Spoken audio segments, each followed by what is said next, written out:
Mark, far away. Tell us a bit about 3D laser scanning. Okay, from the Severn Partnership, this is the laser scanner. It's a Leica C10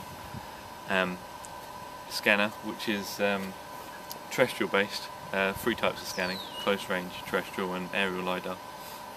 And this is terrestrial based stuff. Basically, the blue discs that we're scanning at the moment are targets. They're the ones that basically tie all the scans together. We put down a control network around whatever we're scanning, and then when we scan, we hang the scans on this control network, and the targets then tie the scans together. So that's where they all come in. So we basically move this scanner from tripod to tripod, scanning similar targets from each setup, so that if we have 2 or 3 setups, they'll have 2 or 3 common targets, so they'll tie in together. So that's how it all works. The C10 has an optimum range of about 100 meters, so we want to keep within that. So, but you can get longer range scanners, and we've got a closer range scanner as well, which does about 50 meters. So tell us a bit about the output.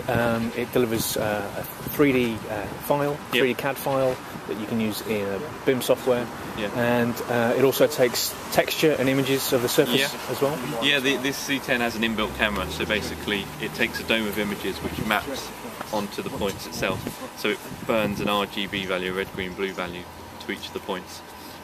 So that will have each point will have an XYZ positional value, an intensity. So when a laser hits a point on the building, depending on its reflectivity back off the building, it will have an intensity value, and it also have the RGB value.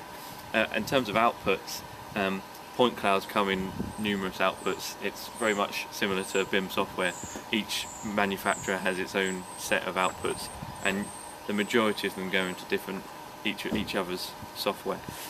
From that point cloud, you can create various different outcomes, whether that be 2D, which was traditionally what happened when it first came out, to now 3D, from traditional 3D CAD models to now BIM models, with many of the BIM software having cloud imports or cloud engines built into them, so you can actually view the cloud within the software. Right. And you plan to do the inside as well as the outside? Yep. As well? Yeah, hopefully in the loft as well. If we can squeeze up there and get a few scans, we're going to try and get in the loft. Okay. So good. All right, thanks Mark. No problem.